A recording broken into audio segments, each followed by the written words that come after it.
Welcome back to the Everything HR Culinary Conversations. Today we're welcoming Chris Nevins, a restaurant leader for Raising Cane's Chicken Fingers. The goal of the Culinary Conversations is to speak with leaders in the restaurant world to discuss the hardships and successes they have overcome in growing their restaurants. So today, Chris, you come here through Raising Cane's. Raising Cane's, really unique business and franchise organization. They were founded by Todd Graves back in 1996 in Baton Rouge, Louisiana. And now it has over 700 locations in 37 states, plus Bahrain, Kuwait, Saudi Arabia, and the United Arab Emirates. They have over 50,000 employees and had a revenue of $1.5 billion in 2023. So, Chris, great to have you on, man. Really appreciate it. Here. Thanks for having me.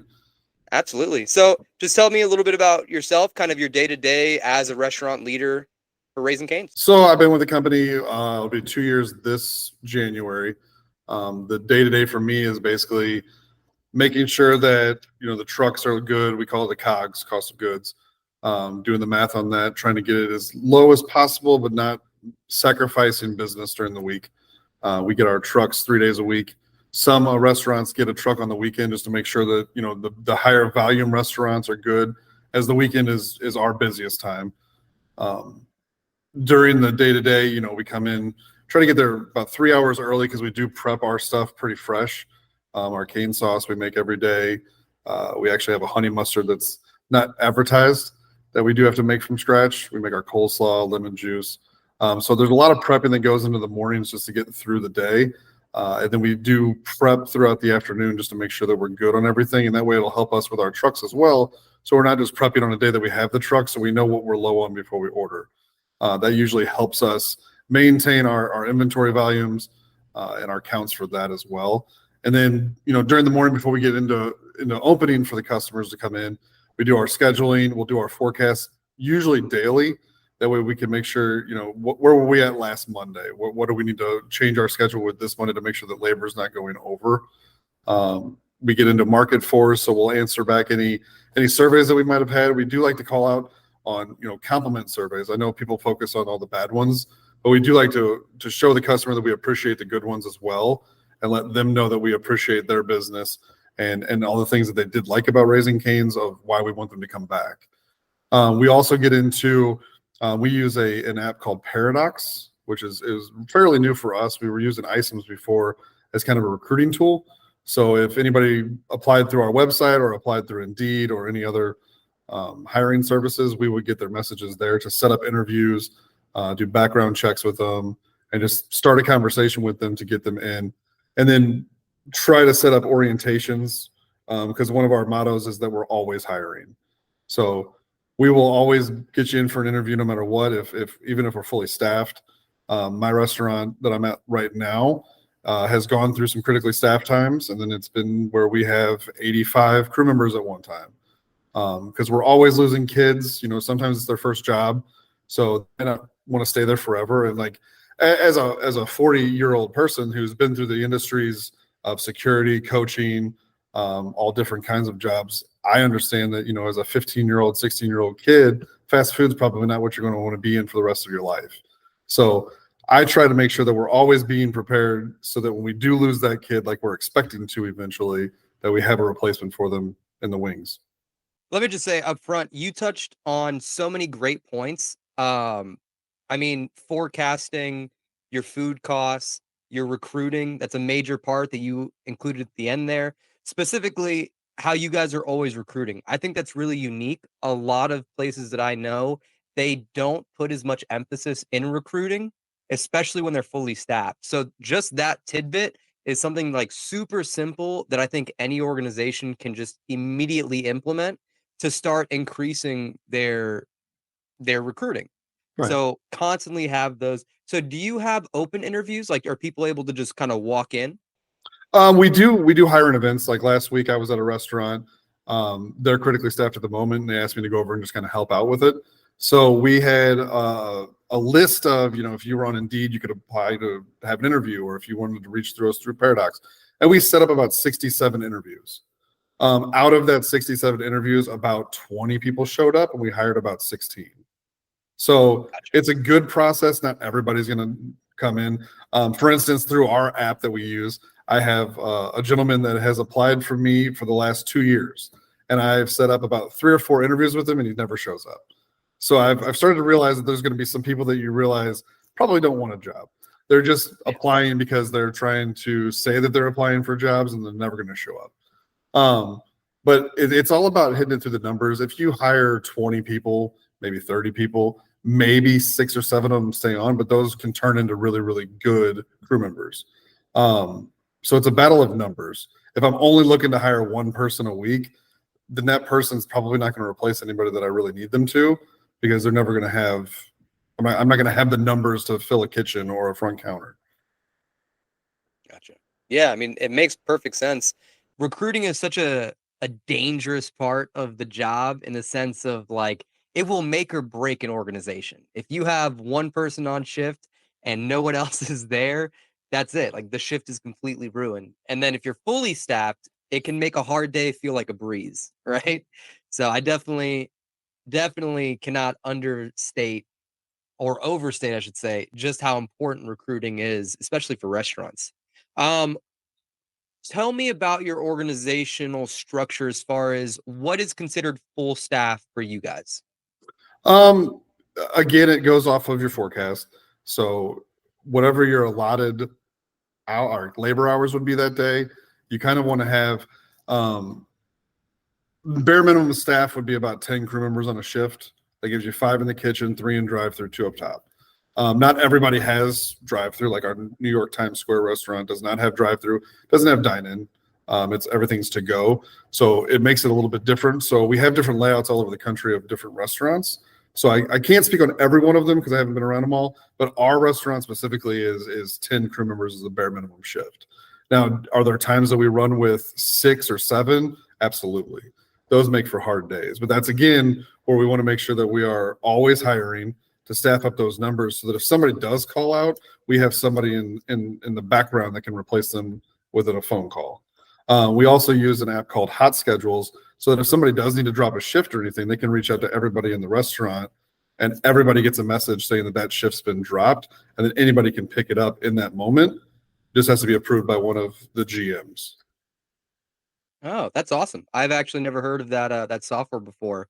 That's just a great example of using, technology to help make things a little bit easier. And then when you forecast, specifically focusing on your schedule, so the schedule building itself, when do you guys do it? I'm assuming like 1 week out or 2 weeks out. So what we'll do for our forecast is you're doing that next week, right?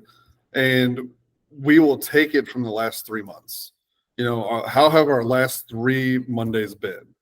And then we'll go back last month and see if any numbers are dropping down. And of course, I mean, if you've worked in business before, you know that the seasons change.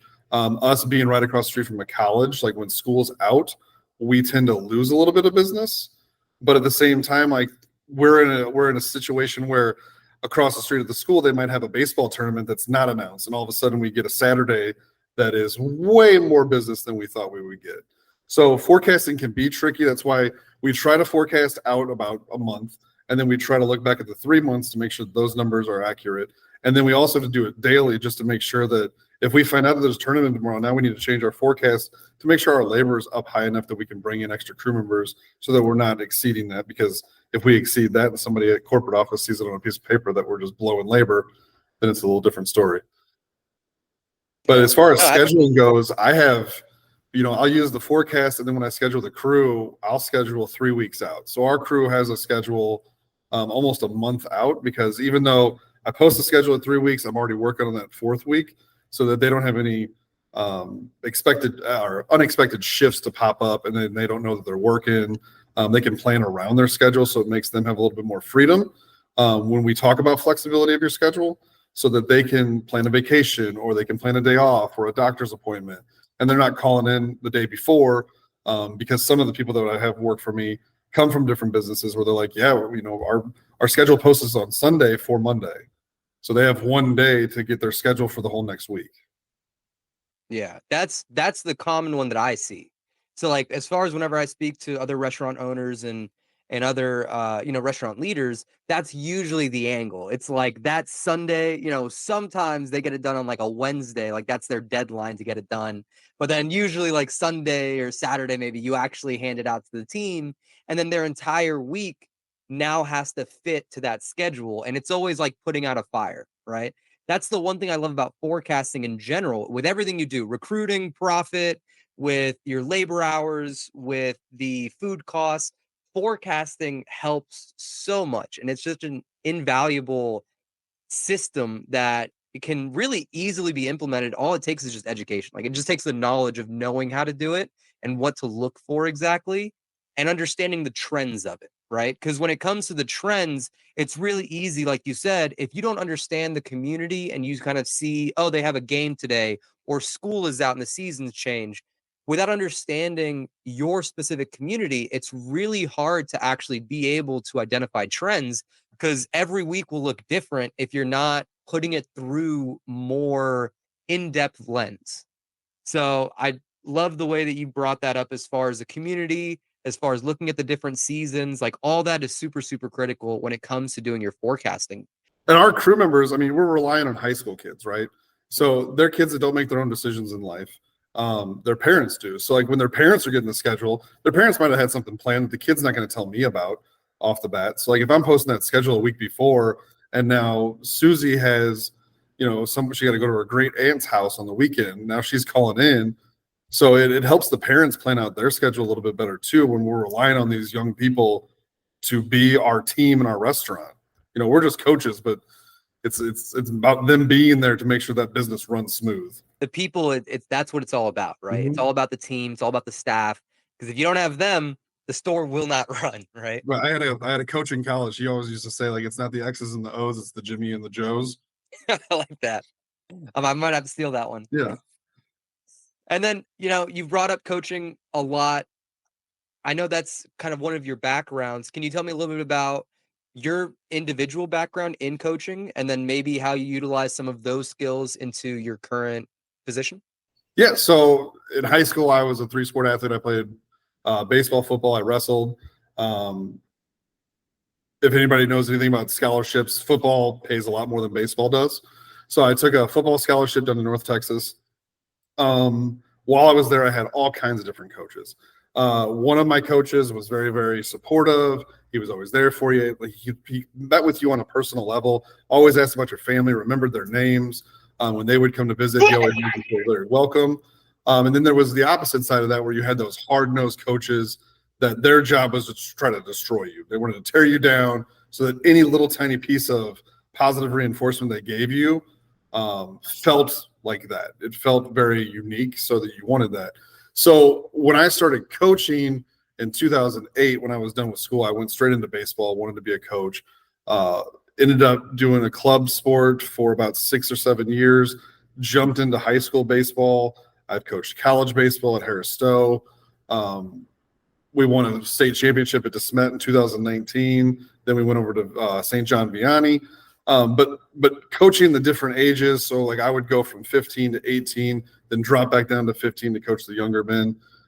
Just seeing their progression over time and trying to figure out who they are as a person has helped me, as far as knowing the way that I always wanted to coach, and the ways that you could see the individual as what they are. Some people need that push. Some people need you to just kind of coddle them and tell them how good they are.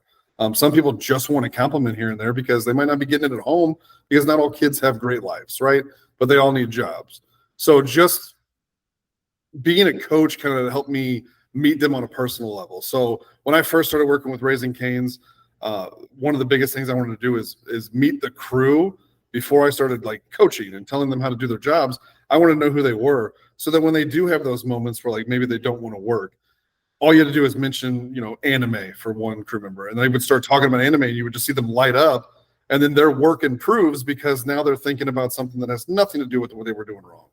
And same thing in baseball. If a kid's struggling to hit and you just start talking about something outside of that, they might forget what they were doing wrong, and now all of a sudden it's a slump buster. They're out of it. So I think coaching the younger kids has helped me relate more to them working in this industry, as far as, we're trying to get you at 16.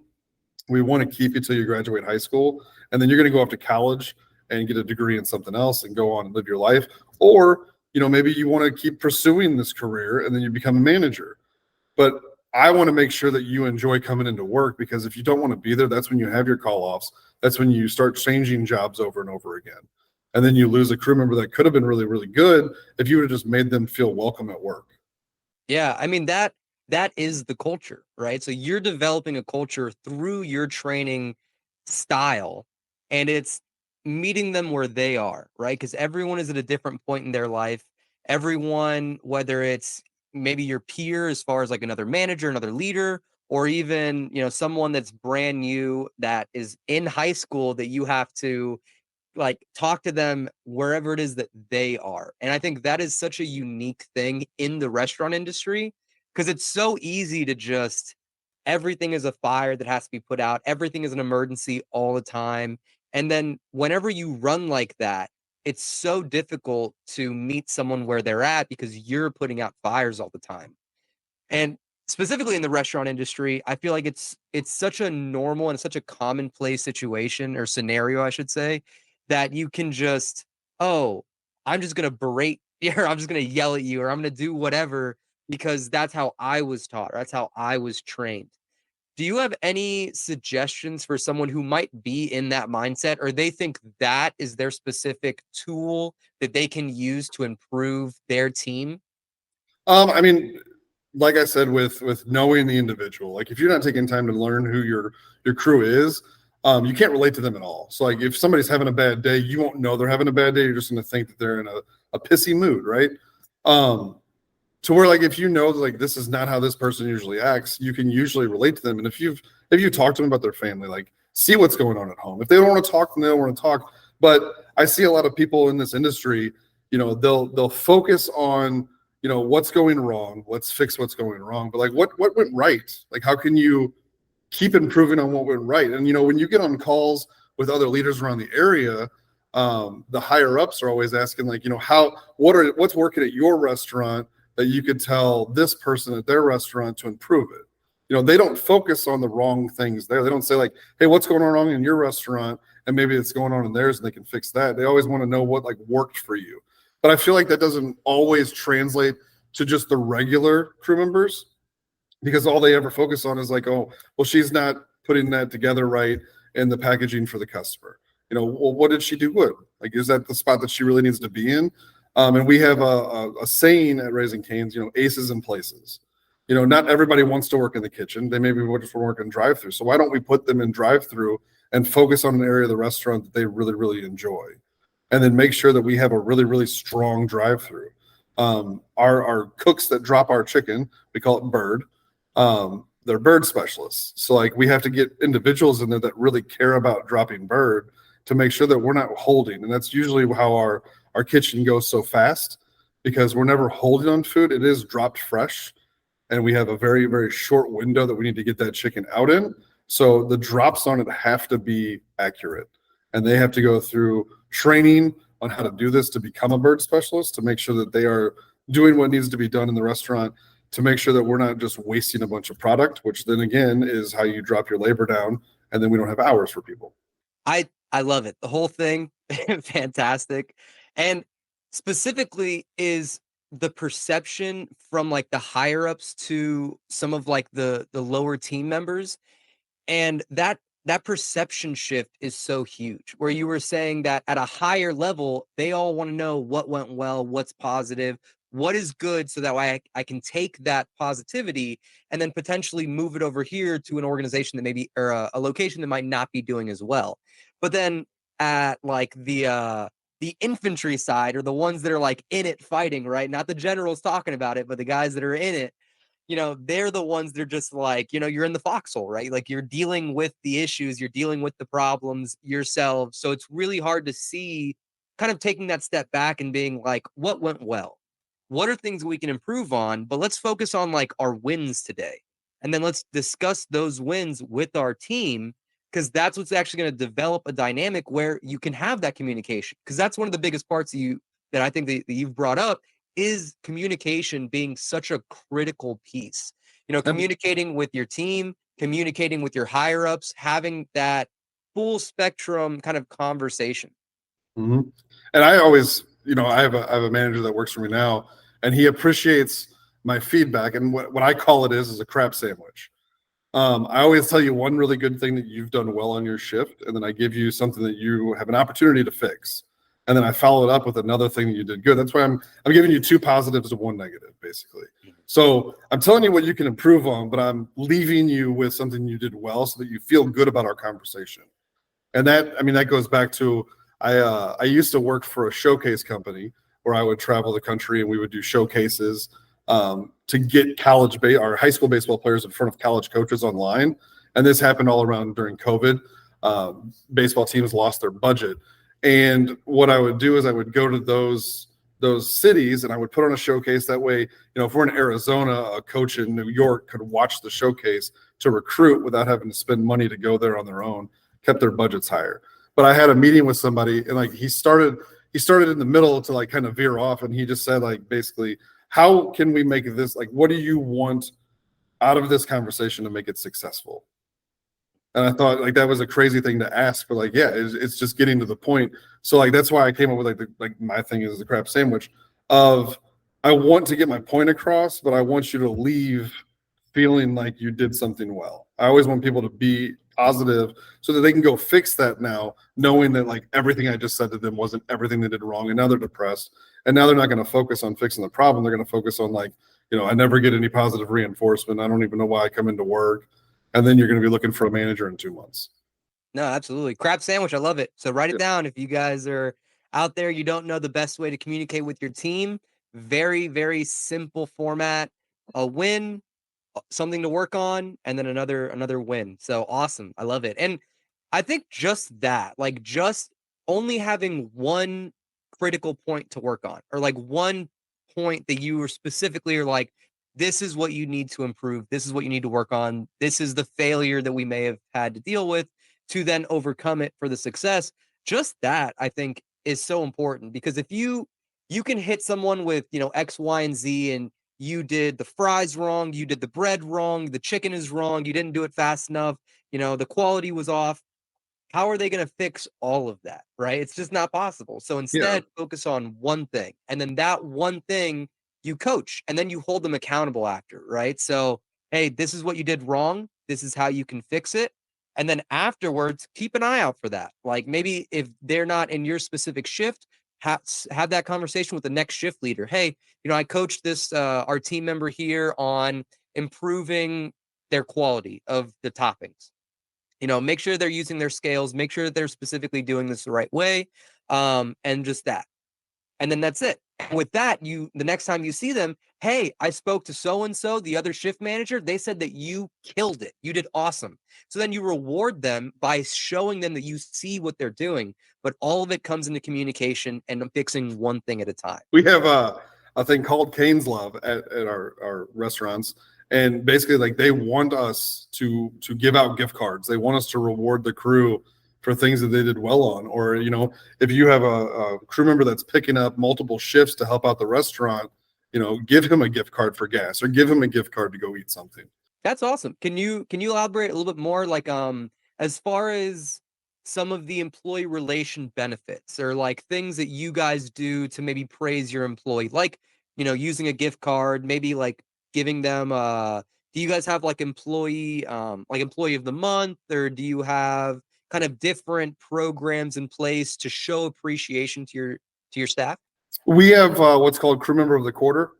So we will send that off to our corporate office on our website, and we'll send a picture of it, and they'll send back a flyer that we can put on our crew board in the back, rewarding them. And then our restaurant specifically, we try to give you a gift card, or one thing that I want to start implementing, which, we have a corporate card that we can purchase things that we need on, but I want to make you feel like you're special there. And we have it a couple of different areas that we do this, but for our crew member of the quarter, now we have bird specialists, we have service specialists.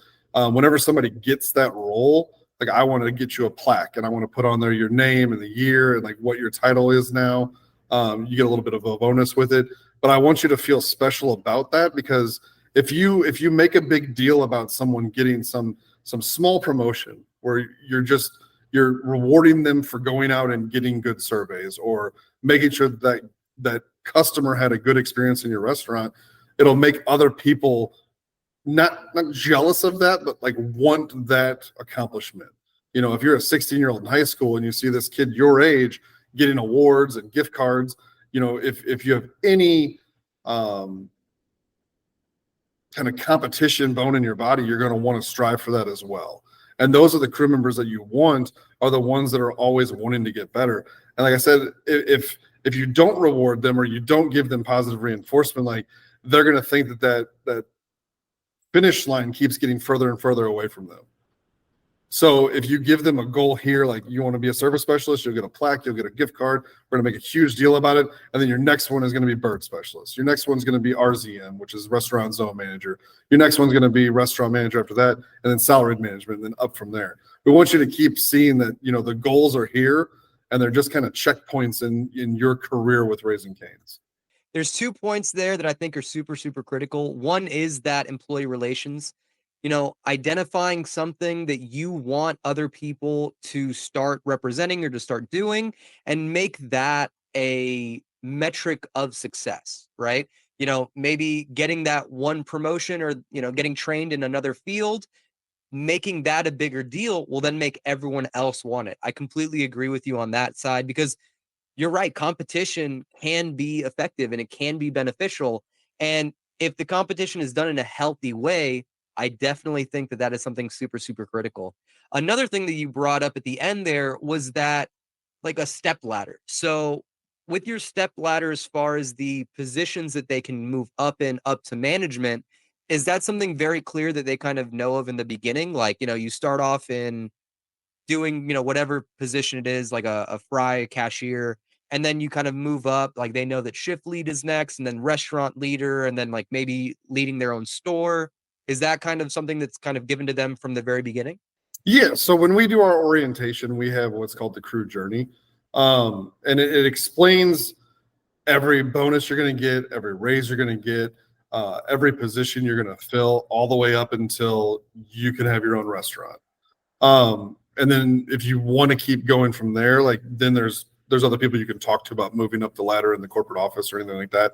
But basically, you walk in that door, we have what's called certified trainers. You're never going to work any of your first 6 shifts without having somebody standing right next to you, explaining what you did well, your opportunities, explaining how that position is worked.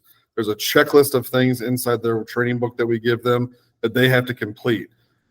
Their first, like I said, 5 shifts, which is usually about 5 hours, I guess.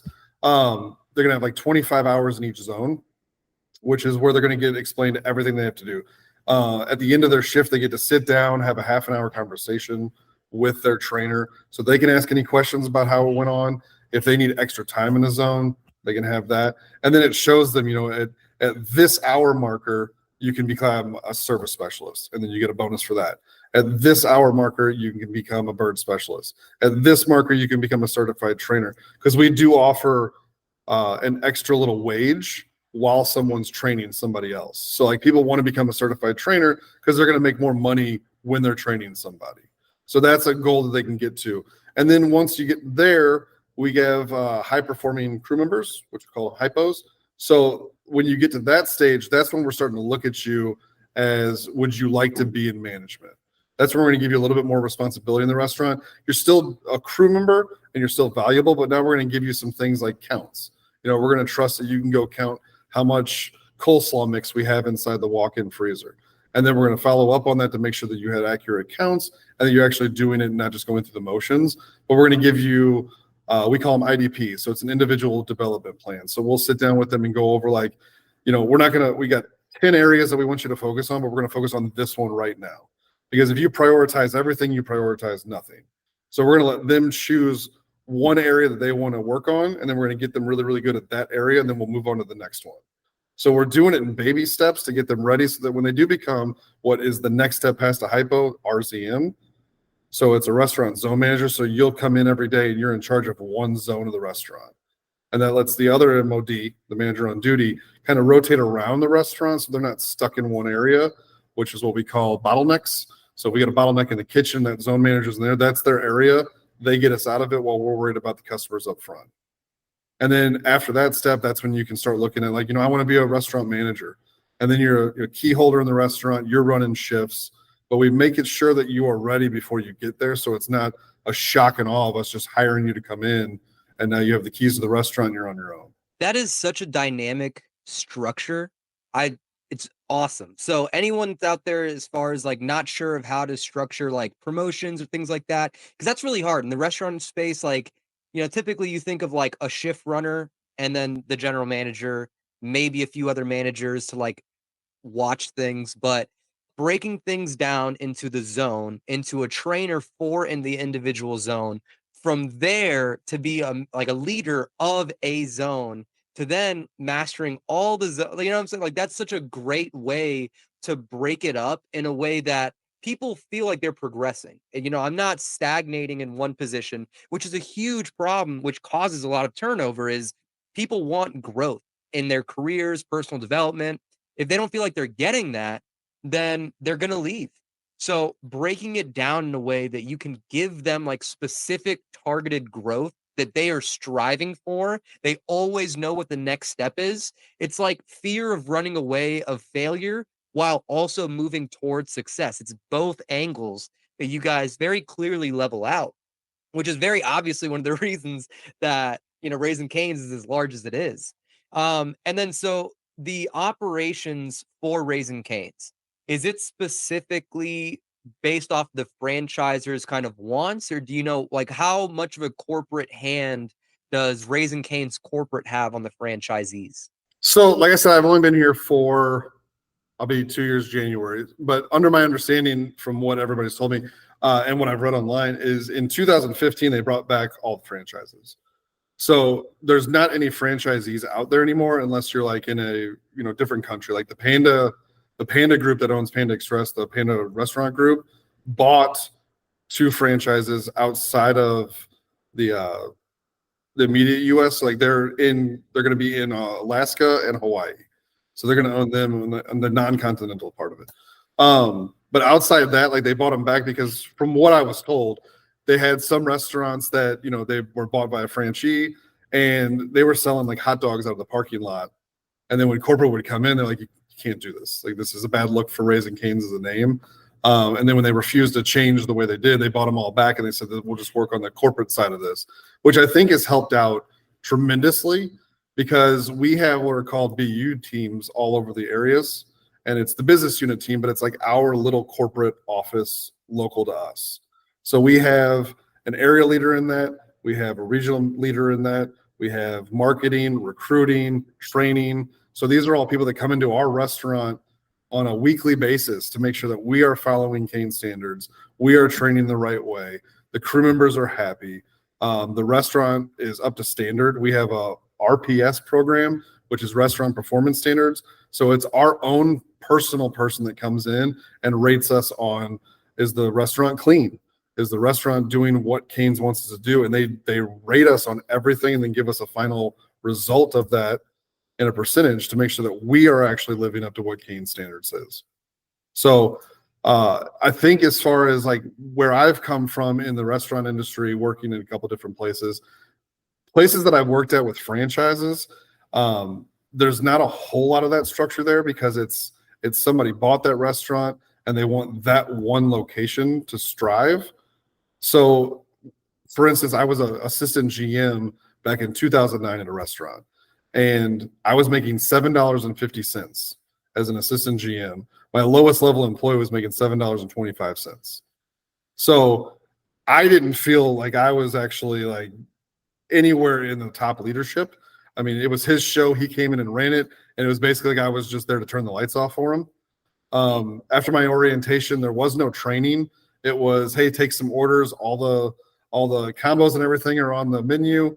You can just look up at the board and pick which one they choose. Turn around, you learn how to cook. Here's what the weights are on all the food. They're all written on the wall. And then you just kind of just jump into it and learn as you go. So I didn't feel confident for about the first 2 months that I was even there until you start getting your feet wet. And then by that time, you're already like, well, I'm going to start looking for another job while I'm here because I mean, I don't feel like I'm doing anything. And with franchisees, like I'm not sure how far up you can actually move in that company, because you're not attached to the corporate office. You're not seeing anybody from the corporate office come in. They don't know who you are. So it almost feels like you've already hit the ceiling when you come in as a GM, because you don't know where you're going to go. Whereas like the corporate side of it, you see all these people that are coming in every week into your restaurant, and you know that there are avenues you can take if you get tired of being in the restaurant. I can go, join the training program. I might have to move, but I can be a area leader of training and make sure that these restaurants that I'm in charge of are all following Kane standards. So I think the corporate side of it just has a little bit more backing for you and support that come into your restaurant to help you out. Because if I'm struggling, I can call any one of those members and they will come in to help work. I mean, that definitely makes sense. And that's something that I think that with Raising Cane's being as massive it is, it's definitely more able to do that. Like a lot of organizations, general manager is the top, right? Like Right. there's not, other than the owner, if it's a one location restaurant, then that's really it. Like there's no other room for growth. So you're right, the size does really limit kind of what position it is, because the larger you are, the more you need the back admin, like that business side to really run everything. Like it's really, I don't want to say it's easy to run one restaurant, but the complexities don't come in until after you have like 3 different locations.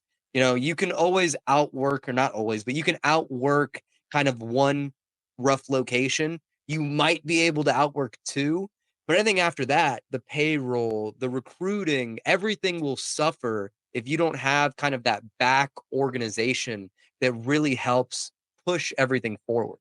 And that's actually one thing that we do at Omni HR is we specifically look at smaller to medium organizations to try to help them out. So, they don't have the funds really to be able to invest in their HR. They can't invest in recruiting. They can't really take the time because they're always putting out fires, right? That's the difference, that giant enterprises, they understand just how important the business management of it is, when smaller ones don't have that same level.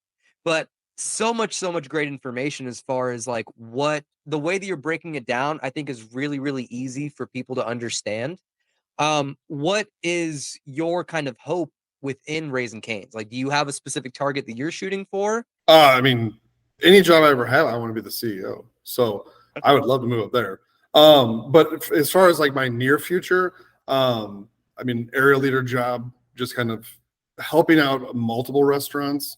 As a coach, I was always somebody that liked to go, if a team was struggling, I would go help that coach, see the potential of the team. This player is maybe playing out of position where, at shortstop, he doesn't have the arm strength for it, but move him to second base. So I think it's like an area leader, seeing all these different restaurants, I would have a good chance of going in there and saying like, these crew members would be better with customer service up front than they are in the kitchen. So maybe we need to pull them here, and just helping those restaurants that are struggling with hiring, how can we get out into those communities and get more people in? As a personal standpoint, and I don't think anybody does it yet, why are not more restaurants in high schools in the work programs? You have a work program where you're getting a high school credit to go to work. Why are we not pairing up with those teachers and asking them to send their students specifically to us? If we're a franchisee owner, like send your workers to me and I will give them a job. I will have them working. And then again, maybe they don't want to work in the restaurant industry forever, but now they're getting a high school grade off that. They're going to show up to work. They don't want to fail high school, because if they don't, then they're going to be working in the fast food industry forever. But we're not pairing up with enough people in the community, I don't think, in this industry, that we could at the high school level. Now we do fundraisers for them. We do stuff like that. But I think if I was in the area leader role, like that would be my goal of what I want to do in the immediate future, just to see some of these changes happen in the restaurant industry and bring in those schools to partner up with these industries around us.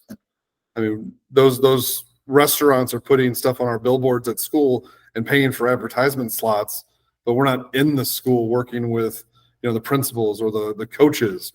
And I'm sure that football teams that have 140-pound DB would love to have their kid come in and eat free food every day to beef up a little bit before the season starts. I mean, that's an awesome goal as far as you personally, as well as like within the organization, and the organization kind of a target for them to hit. And I think that you're absolutely right. I think making that connection, especially the restaurant industry, because it's such a unique location that you're able to kind of learn from the very beginning. Like, this is something that you've dealt with forever, right? Kids go to McDonald's, they go to Raising Cane's, they go eat wherever, and that's it. Like, they don't understand what going in the back and using the kitchen and, actually having to deal with customers and having to have that tact when you speak to people. Like, all of those are truly life lessons. And it's such a powerful thing to give that to your students right from the very beginning. I agree with you 100%. I think that actually is something that we should do. I actually had the opportunity to start that connection. I was working at a casino, which is kind of a weird place to try to get high schoolers in, but we also had a hotel and multiple restaurants. So it wasn't the casino area that I was inviting the kids to. But same exact concept, right? The Specifically here, like St. Louis area, Belleville, Fairview Heights, here around Illinois, Missouri, it's so important to have the kids have a point that they know that they can move to, that's not maybe things that they are used to seeing. Like, having actual goals out there in the community. Like, I know that once I finish school, there's something out there that I can do. Whether that be apprenticeship, whether that be college, whether that be working, you know, getting some of the life lessons right from the very beginning, because working at a restaurant will give you life lessons. Yes. I think that I agree with you 100%. I think that is a very, very important thing that we can offer them. Yeah, it gives you social skills. It teaches you about time management, which I think will help you be a better student. And it gives you an option to just make a little bit of money while you're in high school. I remember when I was in high school, I worked at a fast food restaurant that actually asked me to drop out of high school to become a shift manager because they wanted me to be in the restaurant more. That's wild. I definitely don't recommend. Yeah, don't do that. I'm happy with my choices of not doing that. Yeah, that's funny for them to drop that. Well, you must have been a stud then. Like, you must have been a great employee for them. I was a 17-year-old shift manager on the weekends. So there you go. They saw talent where it was and they went for it. But going more into the recruiting side, what do you look for when you are talking and doing these interviews? What are some of the questions that you ask? What's your process? Like, give me a little bit more about like your specific recruiting style. So my recruiting style, like I said, we use Paradox. It will set up every interview for us. We just schedule a window each week of when we can interview. So me and the other GM will partner up and just kind of say, I can do interviews from 1 to 4 this day. You can do from 10 a.m. to noon before we hit peak. Once that schedules an interview, and we might have 30 interviews in 1 week and 2 the next week. But we're always looking for that diamond in the rough. And because we're not, like I said, we're always hiring, but because we're not short-staffed or critically staffed right now, we can be a little bit more picky. We have an assessment that we offer. If we're on the fence about a crew member that we might potentially hire, we'll send them an assessment test to see how they do with customer service, teamwork. But as far as my individual process when I interview someone, I want to know who they are as a person. So like, I want to know their job history. I want to know, if you've had 10 jobs in the last year, I mean, that's probably not a good sign for me to hire you. If you've had 3 jobs and you worked at each one of them for about 2 years, I know personally, I at least have you for 2 years, maybe a year at most. And I will try to do my best for you to get as much out of this job as possible in that time frame to see if I can keep you. I will always ask them, like, why Raising Cane's? Why do you want to work for us? Is it majority of the time it's like, well, we love the food or we just need money? I never want to just hire somebody because they need money, but I mean, at least that's an honest answer. We're all looking to make money. We all have lives we have to support, families we have to support. So if that's your main goal and you're a 16-year-old kid, then great. That's probably the best answer you're going to give me because you have no real life experience yet. So that's the most honest thing you can say. And I want you to be honest in the interview, because when I ask you, like, how would you describe yourself as a worker? And you have the same 3 answers every single time. Like, I'm hardworking, I'm reliable, I'm on time. I get those answers all the time whenever I'm doing interviews. So I look for different interviews, and I look for somebody that's like prepared for the interview. So if you come in and you got to sit there and think for 10 minutes just to say like I'm hardworking, like you probably weren't prepared for this at all, and you probably didn't schedule the interview yourself. Somebody else probably set it up for you. So I try to do that. I ask them what they do for fun. Are you going out every single night? Like, am I gonna have to worry about you partying on Friday night and not showing up to work on Saturday? I like you to have fun with your friends. I want family to be one of those things, because when you work for us, especially at my restaurant, like I want you to feel like we're all a family. If Billy needs a day off, I want you to want to help Billy because he's sick. I want you to feel, like we can all come together on the crew parties because we're off every holiday. We like to have picnics and stuff for Memorial Day and 4th of July so that the whole crew wants to come. I want you to want to come in and see everybody in the restaurant. Like a team, like we're all a part of a team. So I'll ask him, what do you do for fun? See what those questions are. I don't really get into I know that in past jobs, they've always been like, well, find out if they have a ride, find out if they drive. I try not to give you questions that you might be embarrassed to answer, because I know that there are some adults that have applied. They're like, look, COVID really, really messed up my career, and I'm still trying to get back on my feet. I haven't been able to afford a car. The one I have, I can't get the plates renewed. I'm just looking for a job so that I can get all that stuff back. That might be a person you take a chance on because they need to be at work. They need to make money. So when I'm doing that, I'm just trying to make the interview fun. That way, even if I don't hire them at that time, maybe they come back in 3 months and want to reapply. I want them to feel like they're still welcome to come back there, even if I don't choose them on that specific set of interviews, because I might have a candidate that's really, really, really good and says everything that I want to hear in that moment. But because we're always hiring, I don't know if I'm going to lose 20 crew members next month because some of them are going off to college. And now I got to replace my whole A squad of crew members. So I might want that person to come back and apply next month. So I always end the interview with that, even if you don't get chosen here, please reapply with us in the future so that we'll have a chance to sit down and have this conversation again.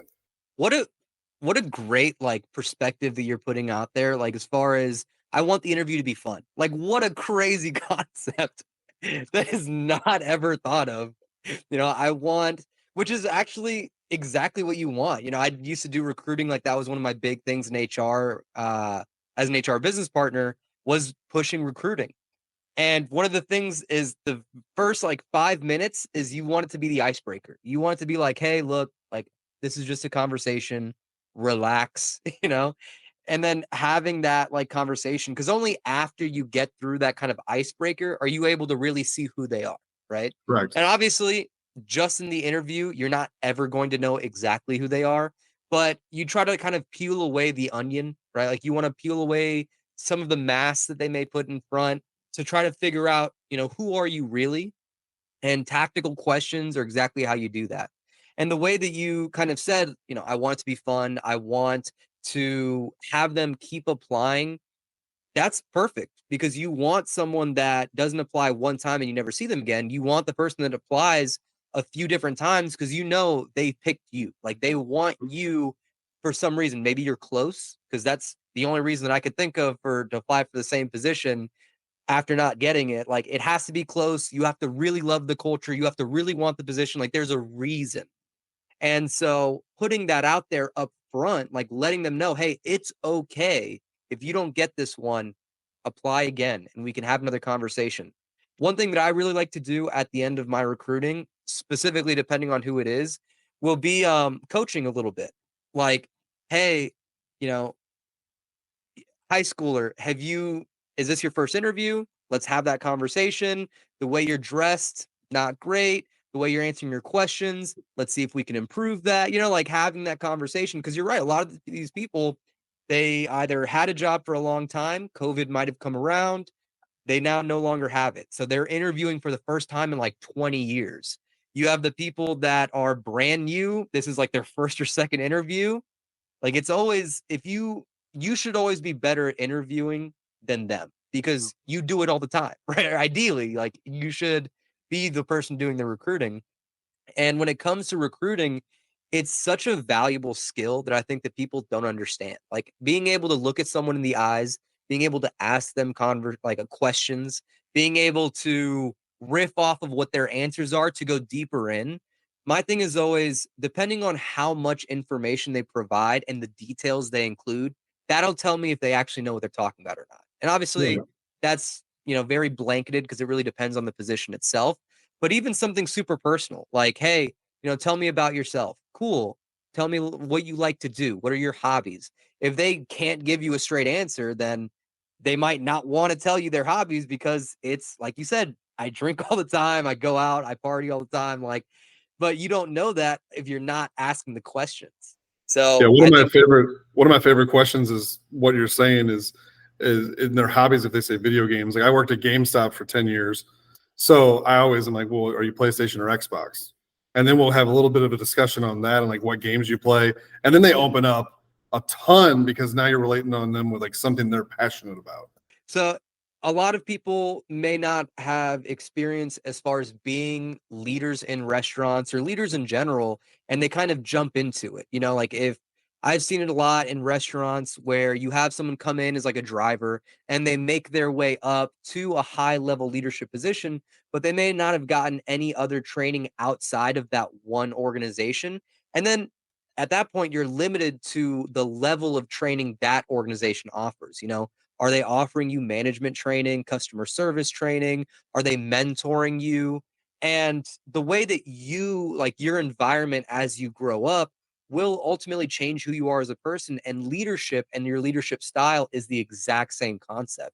Your environment as a leader will essentially dictate how you are as a leader, whether you like something or don't like something. All that kind of comes into it. So anything that you would like to, with your tons of experience in coaching that might be able to help people who aren't specifically maybe utilizing their training or maybe offering something that they can take to improve their own leadership style? One would be read. I read stuff all the time about, how to be a better leader, company policies. They have, for us specifically, we have a ton of different things we can read on training. We have flip books in the restaurant that all the new crew members have to read through. I try to read through those all the time so that I have the right terminology that they want to use on specific things. The other one would be, growing up watching, Cardinals baseball. Tony La Russa was one of the best things. Like, it didn't matter if they just hit a grand slam or they just lost the game 35-0. Like, he had the same expression on his face until the last game of the season. So as far as leaders go, especially in our industry, it's very fast paced. But you can't freak out. The crew's looking at you for decisions. The crew's looking at you. If we're running around throwing stuff, trying to get things in the right place, and we're scrambling to get food out on time, it makes them do that, and then they're screwing up orders. They're not cooking food correctly. They're gonna have the same sense of urgency as we are. So it's okay to pace yourself, because I see a lot of young managers that I have that will freak out originally. Like, if we have a red ticket on the board, they are pushing crew members out of the way to get that ticket out the door. And yes, we want it to be quick. That's one of our whole shticks is we're fast, friendly, clean, and have fun. We are a food industry that people expect it to be out in 2 minutes or less. But at the end of the day, like, I want that crew member to be better at their position. So always coaching, making sure that we're available for all the crew members, because if we are, like I said, scrambling, then they have no sense of direction. And if we push a crew member out while we're trying to do the food to get all these orders out, instead of having that crew member with us on the side, training them how to do this better, telling them ways that they can get faster, that crew member is now just standing there, and then you're going to lose them because now they don't know what they're doing. And now they're just looking around at everybody else who's looking at them like, you weren't good at your job. That's why you got replaced. So again, like, with knowing that person or that person individually, like, jump in there and, just kind of coach them the way they need to be coached to make them better at their job. Or maybe that person's just telling you, like, hey, I'm not good enough to be in the kitchen. I want to be in the drive-through. So identifying where that person's going to, needs to be to have your ace in that place. I think that's a big thing with leadership as well, is that we go in there every single day. We write the same roster every single day of where people are, and we don't try new things to see if that person might be better suited somewhere else. So I think being able to identify your talent is something that leaders can practice to make sure that they are utilizing everybody in their building correctly. Yeah, meeting them where they are, right? Trying new things, playing around with the schedule, playing around with where people need to go, and then giving them that opportunity to essentially fail to then help them succeed in other areas. 100%. Be And then, comfortable with being uncomfortable. yeah, for sure. Yeah. Absolutely. Be comfortable being uncomfortable. And then I think probably the biggest thing is stay calm. Like for leaders, it's so easy to just fly off the handle. And that's me too. Sometimes like when you're in there, I was working at a Domino's franchise. Sometimes when you're in there as the general manager, you think that you have to be the one that goes in and fixes everything. It's like I have to make all the food. I have to deal with the customers. I have to do everything. But no, like you said, put your aces in the places. Put your people where they know they need to be. Make sure that your team knows exactly what they need to do. And then from there, you move in and you help out on the spots that really need the help. Mm-hmm. So I definitely think that staying calm is probably one of the biggest ones that everyone can always improve on. Especially in our roles, because I mean, you see everything as like a dollar sign. If I see 12 cars come through the drive-thru, I want to get those 12 cars out so I can have the next 12 cars come through. But really, like I just want that customer to come back later. If I jump in there and start flying through stuff and then I start handing food to a different crew member and it's not correct, then I got to deal with the orders later on. So it's better to get it right the first time and sanely. That food cost will get you all those remakes, Yes. all those. Yeah, that will 100% get you.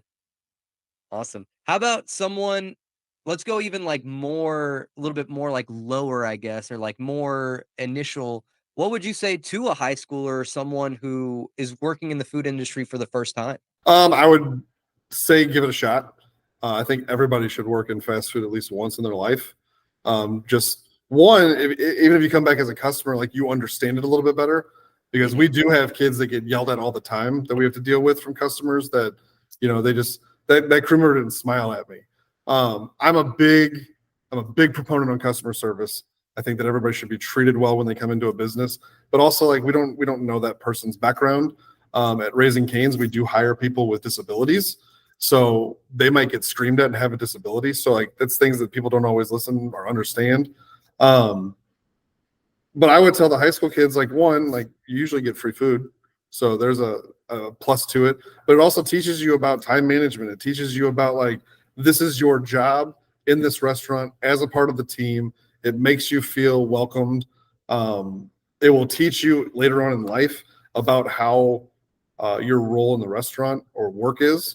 Any business you go into, you're going to have leaders that are going to tell you what to do. So it teaches you how to follow direction, because not everybody does play sports. Some people don't have that. Some people don't go to the military. So you don't always get that until you're almost graduating college. For people that don't ever have a first job until they get their degree, they don't have that